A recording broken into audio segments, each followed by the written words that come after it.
नमस्कार। आज का जो ये वीडियो है, ये लॉ स्टूडेंट्स के लिए है जिनके एंड टर्म एग्ज़ाम्स आ रहे हैं। चाहे वो बीएलएलबी के स्टूडेंट हों, बीकॉम एलएलबी के स्टूडेंट हों, बीबीएलएलबी के स्टूडेंट हों या एलएलबी के स्टूडेंट हों। अ, अक्सर मेरे पास स्टूडेंट्स के क्वेश्चन्स आते हैं कि सर एग्ज़ाम की कैसे तैयारी करें? कई बार स्टूडेंट बोलते हैं कि सर हमने लिखा तो बहुत था, अच्छे नंबर नहीं मिले। तो यहाँ पे थोड़ा-सा आपको मैं क्लैरिफ़ाई करना चाहता हूँ कि ज़्यादा लिखने से ज़्यादा इम्पोर्टेंट है कि आपने क्या लिखा है, उसकी क्वालिटी क्या है। तो अगर आप क्वालिटी आंसर देंगे तभी आपको नंबर मिलेंगे। पेज भरने से नंबर कभी नहीं मिलते, एक मिथ है, तो इसको आपको समझना इम्पोर्टेंट है।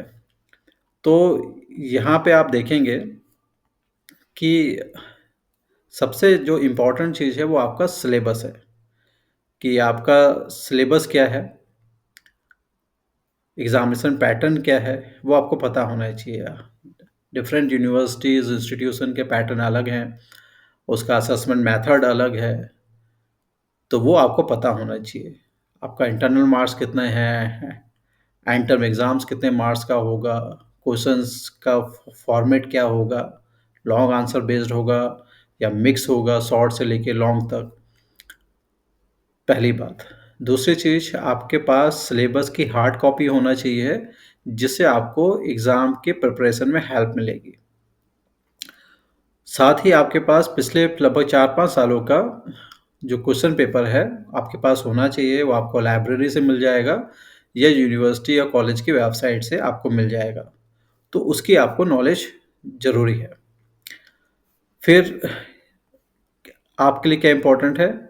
Organise your study material. तो देखिए जो आपका स्टडी मटेरियल है, उसको आपको ऑर्गनाइज़ करने की ज़रूरत है। यहाँ आपको ध्यान देने की ज़रूरत है कि आपके पास स्टडी मटेरियल सिलेक्टेड होना चाहिए। अक्सर स्टूडेंट्स में एक होड़ होती है कि मेरे पास कितना ज़्यादा स्टडी मटेरियल है। बहुत सारे स्टूडेंट्स के पास पीडीएफ मिल जाएँगी, पीपीटी मिल जाएगी, मगर बुक्स नहीं मिलेगी, नोट्स नहीं मिलेंगे। देखिए, एट द एंड आपको पढ़ना उन नोट्स से ही है, जो आपके पास हार्ड कॉपी है। तो बेहतर होगा कि आप अपने नोट्स खुद बनाएँ, उससे ये फ़ायदा होगा कि आप पढ़ेंगे भी और लिखेंगे भी। तो दोनों तैयारी आपकी हो जाएगी। एक साथ पढ़ाई भी हो गई और लिखने की भी प्रैक्टिस हो गई। तो यहाँ पे आपके पास एक अच्छी क्वालिटी का बेरेक्ट होना चाहिए, जो अपडेटेड होना चाहिए। अक्सर स्टूडेंट्स को देखा है कि वो पुराने बेरेक्ट ले लेते हैं, किसी से माँग ले लेते हैं, तो उससे आपको ज़्यादा फ़ायदा नहीं होगा। और एक टेक्स्ट बुक होना चाहिए, बस इससे ज़्यादा की ज़रूरत नहीं है। और आपके खुद के नोट्स होने चाहिए। फिर है क्रिएट अ स्टडी शेड्यूल। देखिए आपका एक शेड्यूल होना चाहिए, तो आपको वो शेड्यूल आप अपनी जो आपकी पर्सनैलिटी है, जो आपकी लाइवलीहुड है, उसके हिसाब से होना चाहिए। कॉन्टिन्यूअस पढ़ने से बचना चाहिए, इसमें छोटे-छोटे इंटरवल पे आपको रेस्ट करना चाहते हैं आपको चाहिए। आपको थोड़ा-सा एक्सरसाइज़ कर सकते हैं, आप म्यूज़िक सुन सकते हैं या जो भी आपको पसंद है। तो इसका आपको ध्यान रखना है। साथ में रिवीज़न पे बड़ा फ़ोकस आपको करना है। फिर है आपका फ़ोकस ऑन की एरियाज़। देखिए लॉ के स्टूडेंट हैं, तो आपका जो सबसे ज़्यादा फ़ोकस होना चाहिए वो लीगल डायमेंशन पे होना चाहिए। जैसे कि लैंडमार्क जजमेंट क्या है?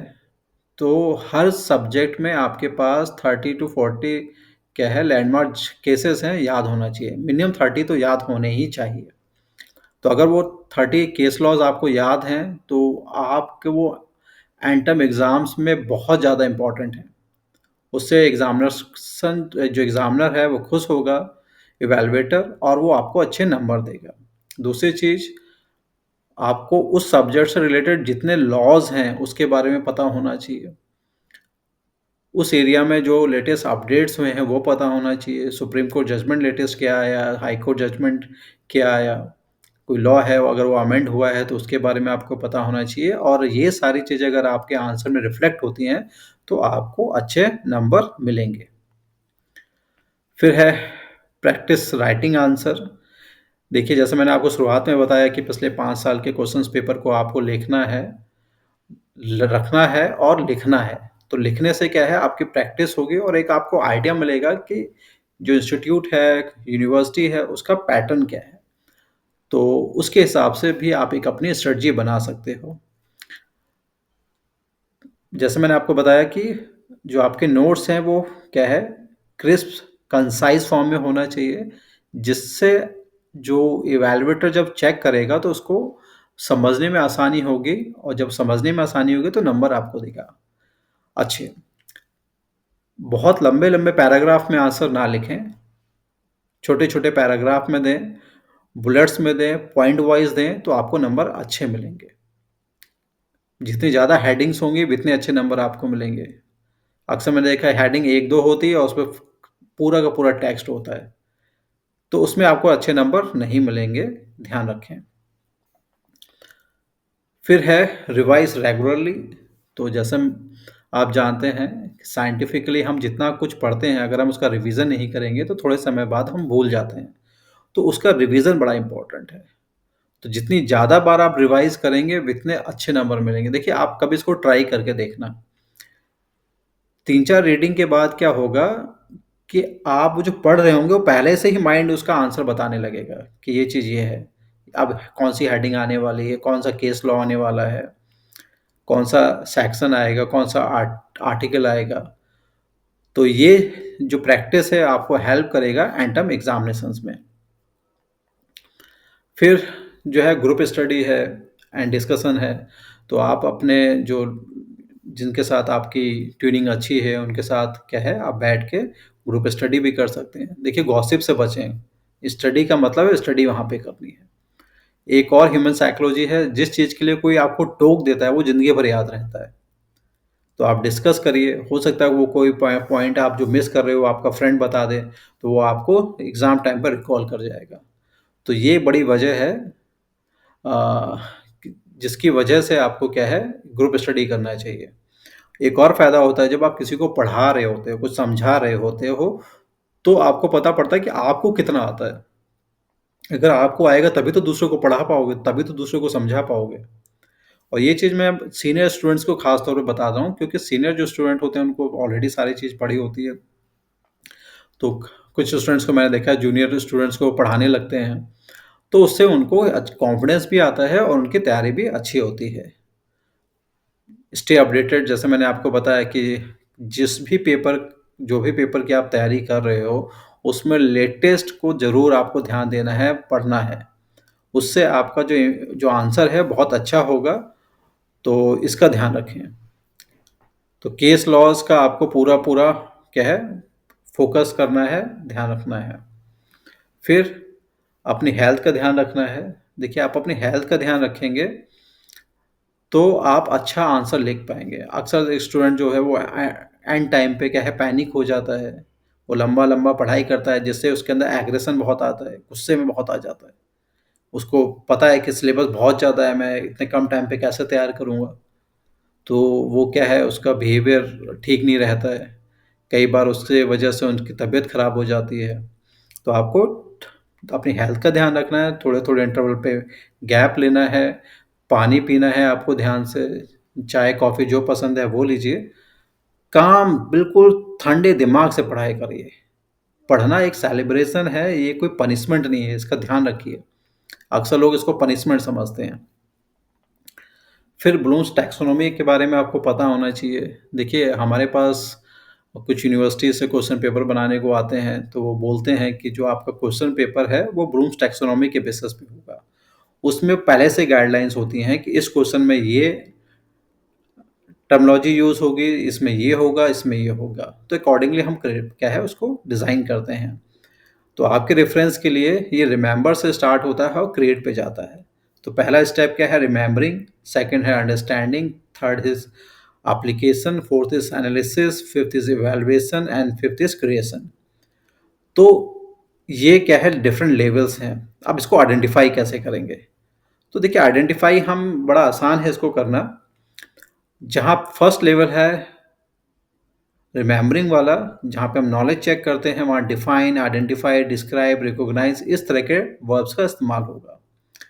नेक्स्ट है अंडरस्टैंड, तो इसमें समराइज, इंटरप्रेट, क्लासिफाई इस तरह का टर्मिनोलॉजी का इस्तेमाल होगा। फिर थर्ड है अप्लाई, इसमें solve, change, relate, you know इस तरह की टर्मिनोलॉजी का इस्तेमाल होगा। फिर फोर्थ है एनालाइज़, इसमें कॉन्ट्रास्ट, कनेक्ट, रिलेट इस तरह की टर्मिनोलॉजी का इस्तेमाल होगा। फिर इवैल्यूएट, क्रिटिसाइज़, रिफ्रेम, जज, डिफेंड इस तरह की टर्मिनोलॉजी का इस्तेमाल होगा। And last create, design, modify, role play, develop, rewrite etcetera etcetera. तो जिस तरह के जो टर्मिनोलॉजी अगर आपको क्वेश्चन में मिलती है तो आपको ये पता लग सकता है कि किस लेवल का क्वेश्चन है और अकॉर्डिंगली आप उसको आंसर कर सकते हैं। दूसरी बात, जब भी आपके पास क्वेश्चन पेपर आता है तो आपको एकदम से लिखना शुरू नहीं करना है। पहले 5 मिनट आपको देने हैं क्वेश्चन पेपर को, उसको समझने के लिए। तो पहले आप उसको समझें और खुद से क्वेश्चन पूछें कि इसमें से मुझे बेस्ट कौन कौन-कौन से क्वेश्चंस आते हैं। उनको हाइलाइट करें, उस पे टिक लगा दें और सीरियल से क्या है आंसर दें। ये आपकी लाइकिंग है, आप सीरियल से भी दे सकते हैं, जो आपको बेस्ट आता है वो उसको पहले कर सकते हैं।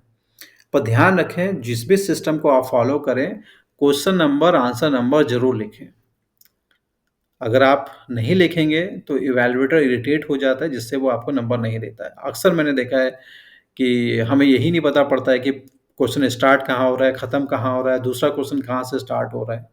तो इवैल्यूएटर के पास इतना टाइम नहीं होता है कि वो इतनी बारीकी से देखेगा। तो इसका ज़रूर ध्यान रखें। फिर जैसे मैंने आपको बताया कि क्वेश्चन के नेचर को समझें। जैसे आपको ब्लूम्स टैक्सोनॉमी बताई, तो अगर उसी के हिसाब से एनालाइज़ करना है तो एक बैलेंस व्यू आपको देना है।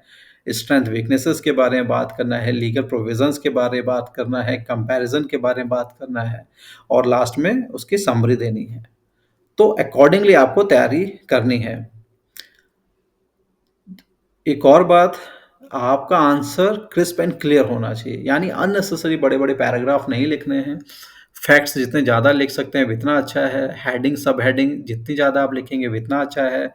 जो इम्पोर्टेंट फैक्ट्स हैं उनको अंडरलाइन करेंगे या दूसरे कलर का इस्तेमाल करेंगे, जैसे ब्लू और ब्लैक करते हैं, तो जिसको हाइलाइट करना है उसको ब्लैक में लिखें, रेस्ट को आप ब्लू से लिख सकते हैं। केसेस को 100% हाइलाइट करना है आपको, लॉ को 100% हाइलाइट करना है कि एक्ट कौन-सा है, सेक्शन कौन-सा है, आर्टिकल कैसा है। फिर लीगल वोकैब्युलरी का इस्तेमाल करना है। तो अगर आप लीगल वोकैब्युलरी का इस्तेमाल करेंगे तो वो उससे इम्प्रेसिव आंसर लगता है, जिससे आपको अच्छे नंबर मिलेंगे। और आपके रेफ़रेंस के लिए मैंने एक फॉर्मेट आपको उसके साथ शेयर कर रहा हूँ। बेस्ट जो होता है, अगर थ्योरी वाला एग्ज़ाम है तो वहाँ पे सिनॉप्सिस आप बनाइए। अब इसका फ़ायदा क्या होता है कि कोई क्वेश्चन आया, उसके बाद आपने उसकी एक सिनॉप्सिस बना दी। इंट्रोडक्शन से लेके आगे की जो हेडिंग्स हैं और लास्ट में क्या है, उसका कंक्लूज़न और एटसेट्रा, एटसेट्रा। तो उससे एक फ़ायदा ये होता है कि वो जो इवैल्यूएटर है, उसको पता पड़ जाता है कि स्टूडेंट को ये चीज़ आती है और हर चीज़ को उसने क्लियर कर रखा है, हाइलाइट कर रखा है, टू द पॉइंट लिखा है, सिस्टमैटिक करा है, यानी उसकी प्रिपरेशन अच्छी है। यहाँ पे आप ध्यान से देख सकते हैं कि कुछ चीज़ों को मैंने हाइलाइट करा है। तो ऐसे ही आपको हाइलाइट करना है। तो अगर आप इस तरह से आंसर लिखेंगे, बिलीव मी आप क्या है टॉप करेंगे। तो कोई रॉकेट साइंस नहीं है कि एग्ज़ाम की तैयारी। थोड़ा-सा पेशेंस रखना है, अपनी हेल्थ का ध्यान रखना है, मैक्सिमम रिवीज़न करना है आपको और लास्ट में आप देखेंगे कि आपने अच्छा स्कोर करा। तो एग्ज़ामिनेशन टाइम पे बिल्कुल पैनिक नहीं होना है। आप आंसर अपनी लैंग्वेज में लिखें, बट वो लैंग्वेज लीगल होना चाहिए। अपनी लैंग्वेज का मतलब नहीं कि लीगल, ये जो आपकी नॉर्मल लेमैन लैंग्वेज होती है वैसा नहीं है, लीगल लैंग्वेज का इस्तेमाल करना है। लीगल वोकैब्युलरी का इस्तेमाल करना है। वहाँ पे केस लॉ के बारे में आपको बात करना है, वहाँ पे एक्ट के बारे में बात करना है आपको।